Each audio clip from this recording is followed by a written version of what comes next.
Hello everyone, welcome to this week's tutorial. I have a very special question, and yes, it's just one question. It's a 6 marker, but it was really challenging, and it will be a very useful practice for you to first of all learn how to organize information when you have a question that it seems that it's very extensive, and also we'll revise some key concepts. Okay, calculations, some challenging ones like empirical formula you will come across so many times that it's always useful to revisit it. Okay, we will look also at some other type of calculations. I will highlight it, but involving moles and volumes, and then one very important part of organic chemistry. Okay, and here we will really practice visualization, and we will use something special. Okay, so let's get started into this question. Let's get started to this question, guys. Pause and make sure you read it and you try to first organize the information in a way that it's easier for you to digest and to interpret. I will show you the way that I prefer.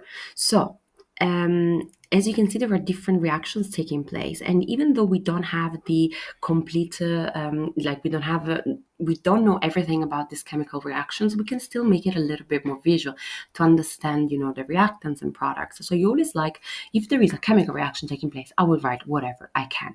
And in this case, for example, I know that we have sulfuric acid. Okay, sulfuric acid that is reacting with nickel hydroxide. This is the formula. Okay, to form a green solution. Great. And we can just call it however we want, but we have this green solution. Okay, you can just give it a name, X, aqueous or something.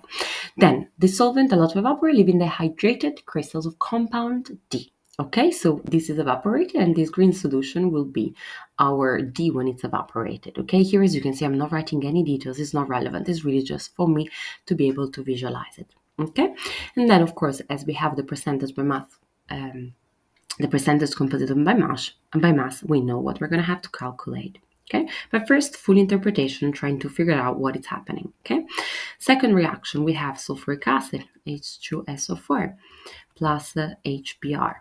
Okay, this will form, many products here. Element which exists as a diatomic molecule. Great, I'm gonna write it as X. This element X2 is a diatomic molecule. Then we have the compound with this letter E, which is a gas. And we have another product, which is a liquid. I'm going to just write it this way. Okay, as you can see, this already kind of gives an idea of the things that you need to, it makes it a bit more visual to see what you have to figure out. In this case, these three products. Reaction 3, we have concentrated sulfuric acid acts as a catalyst when 2-hydroxypropanoic acid reacts to form a compound F. Now, let's figure out this 2-hydroxypropanoic acid.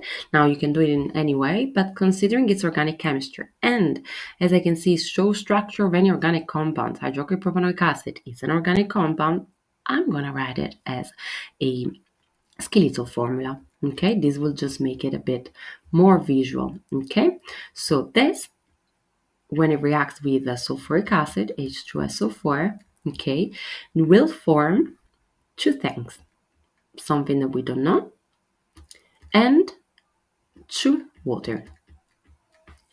And this is the balanced equation, okay? So by writing in this way, you should highlight some of the key things like, 2 moles. Let's see why it's that. Okay, so I would like you to pause the video and try out the empirical formula, because when I play, or when you play, I will give you the empirical formula already calculated, because guys, at this point you should know how to calculate the empirical formula. Okay, and if you're ready, the empirical formula, if you've calculated correctly, is NiSO10H12. Okay, remember guys, empirical formula, please always make it very tidy. I like to do it in order, so I can't write it to say. So for example, and then I'll delete it just to have some space. So nickel, sulfur, oxygen, hydrogen, and then you would calculate, the moles of each. So for example, 22.33 divided by the MR of nickel, which is 58.7, is equal to a certain value. And you find all of them divide, the moles that you got by the smallest value, you should get a full ratio. Okay, if you don't have a full ratio, times it by as many times as you can, get the full ratio. But in this case, it was relatively simple. Okay, please make sure you practice it nicely. If you didn't get it right, try again. Okay, now it's very important that you then interpret, because this would give a mark, but just one. You know that living hydrated crystals of compound. Okay, this hydrated should be one of the keywords to think about, because as you can see, you have many oxygens and hydrogens, and guess what this will be? Yeah, it would be the water or crystallization. Okay, remember dot and then the number of water that are like bonded in this crystal. Of course, we have sulfate, so it's likely that we're going to have also a sulfate atom. In fact, our hydrated crystal, and therefore the identity of the crystal D, is NiSO4, so nickel sulfate, with 6 waters bonded. Now, how did we find the water? Well, we have 12 hydrogens, and we know that in the sulfate there is no hydrogen. That's why we know that we have this number of water. Okay, so far the first one, not too difficult. Reaction 2. Now, I will give you a hint on what to revise. Okay, if you're doing AQA and at Excel, you guys need to know these products. Okay, and you will recognize it. Sulfuric acid and HBr. Now, halide ions, they are reducing agents. Okay, so if it reacts with the sulfate, yeah, they will reduce sulfate. And we know that there are different types of products. Yeah, you can form the salt. For example, if you have actually this is the case where you have like not HBr, but if you had sodium bromide. Okay, please revisit group 7 redox reactions if you're not sure about this. Okay, but also if it reacts with the H and the halogen, okay, you will form several products, which you may know or may not. Now, you can also use a bit of logic, guys. Element which exists as diatomic. What are the options? Hydrogen, bromine, oxygen that we have in this list, okay? Gaseous compound E and the liquid, okay? So you can use a bit of logic and you can really figure it out that, well, probably the diatomic molecule is going to be bromine, because how is it going to form just hydrogen and oxygen? It's not really a reaction that it's familiar for you to form any of these products, okay? So anyway, let's see the rest. It's a gaseous compound E, and there is a calculation that you can do, guys. You recognize this calculation is the using RTP. When you see RTP, it should come right away in your mind to use the 24 decimeters cube. So guys, remember the triangle.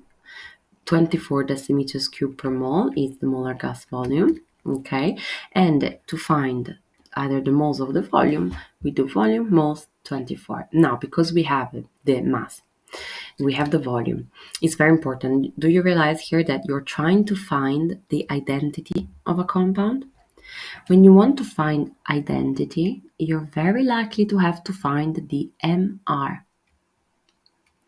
Okay, very important, this identity. It's likely to be the MR, because what else gives you the identity, right? Unless you have any structural information or something. And to find the MR, of course, mass over moles. This will give us the MR. We have the mass. Guess where we're going to have to find the moles? But anyway, you should be able to figure it out, because you have RTP, you have volume, you have 24. What can you calculate? The moles. Okay? So those are the two equations to use, okay, and to find the MR. Now, let's get the values down. Let's find the volume. Guys, pause the video and try it yourself and play when you have the moles. Okay, who's ready? Moles of E is equal to 1 decimeters cube divided by this 24. And this gives us 0.0416 moles. How do we find the MR? Now we will do the mass, which we have here, 2.67, divided by the moles, 0.0416. And this gives us 64, okay, grams per mole.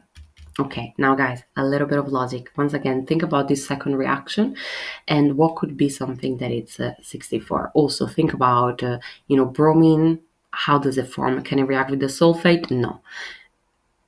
Can it react with anything else? No. Bromine, in fact, it will be our diatomic molecule. Okay, because there is nothing else that it can react with, just itself. Okay, so it would be Br2. Okay, guess what the liquid could be? You have hydrogen, you have oxygen. It's water. So we have E. Which are the forms of sulfur do you have? What could be a compound that has a mass of 64 that has sulfur in it? Sulfur is 32. So if you remove that, you are left with 32 again. Let's see if you think about it. It's going to be SO2. Okay? This is our gas. And if you are studying the redox reactions of group 7, this should be very easy for you. You should know it. Now, the most interesting part, it's part 3. Okay? Let's see if your guys ready. So, apart of the MR, it's useful to calculate it. The thing that I want to highlight here is why do they give you 2 moles? The thing to think about is, sulfuric acid as a catalyst. Which reactions do you see that? 2 options. We have an alcohol and a carboxylic acid. And here I really missed the carboxylic acid. Anyway, alcohol and carboxylic acid. So carboxylic acid with the acid itself doesn't react. But the alcohol, we know that could do an elimination reaction. Okay? So that could be an option. But there is another option, which I think is the one that makes the most sense. Alcohol and carboxylic acid catalyst. Do you recognize something? Consider that there are 2 molecules reacting. It could be an esterification reaction. Okay, so I hope you made a note of this. Otherwise, guys, you can just go back 10 seconds and complete your notes, because now I really need the space to do this reaction, because this is complicated and this is when we're going to use our model. Okay, so if we have 2 alcohols, okay, sorry, 2 alcohol and carboxylic acid, it will react with itself to form an ester. Now, this is quite tricky to visualize, I know, because you have you will need to change the orientation of all of this. It will form an ester. Okay, now to figure this out, I would highly suggest you to actually always for the ester is to think about that the hydrogen will bind with the OH of the carboxylic acid, to form one water, and these 2 will bond together. Okay, but as you can see, you have another one that could react. This OH will react with the other hydrogen, again to form another bond. I understand also how this doesn't help with the it really doesn't help with the orientation, okay? And I know that, but I will show you how to figure this out. So one way to do it is that you can count the number of bonds, and you will realize that you have in their, like when they join together, and because there are 2 bonds for each molecules, they will join to form a cyclic molecule. Okay, and you will see that there are actually 6 bonds, so it's going to be just an hexagon. Okay, let's not call it hexagon, obviously it's just a cyclic. Okay, so this is the product. We have what is called actually a cyclic acid anhydride. This is not the only option, by the way, okay, because I know the okay, that's what we have. This is not the only option, okay, because actually, sorry, I want the cyclic diester. This is one option, so if you got it, that's right, but it's not the one that I want to show. It's the cyclic diester, and I think that's the one that it's easier to figure out, but you know why? Because, guys, you know this equation, you know these reagents, so you just now have to figure out the orientation. Okay, so this is one option. The other is if you wanted, if you interpreted this as an elimination. I think it's complicated because you would still have two moles, so you would still have to figure out that they're joining together. Guys, this is quite difficult. So always think easily. What is this reagent? Do I know it? Where did I say it? And we have two options: elimination, esterification. Esterification, well, it makes more sense because you have two molecules. In the elimination, that wouldn't you really have said that. Okay, so I hope that makes sense. Now let's look at how to figure it out. 2 moles of 2-hydroxypropanoic acid form 1 mole of certain compound, compound F, let's call it, and 2 moles of water. Okay, so let's use the molecular model to understand how these reactions take place. Now, I've left out some hydrogens just for simplification because we have a lot already going on. Now, this is our propane chain, okay? The prop chain. Then we have the carboxylic acid. This is the carbon double bonded. As you can see, this is the OH. Okay, so 2-hydroxypropanoic acid, this is our hydroxy group. We have 2 of these molecules, okay? Here they are. Now, do you recognize the type of reaction that this is? So acid catalyst, sulfuric acid specifically, okay? 2 moles of this. Now, we have a specific reaction, sulfuric acid as a catalyst. When we have alcohol and carboxylic acid both involved, you should think about it right away. It's an ester. Okay?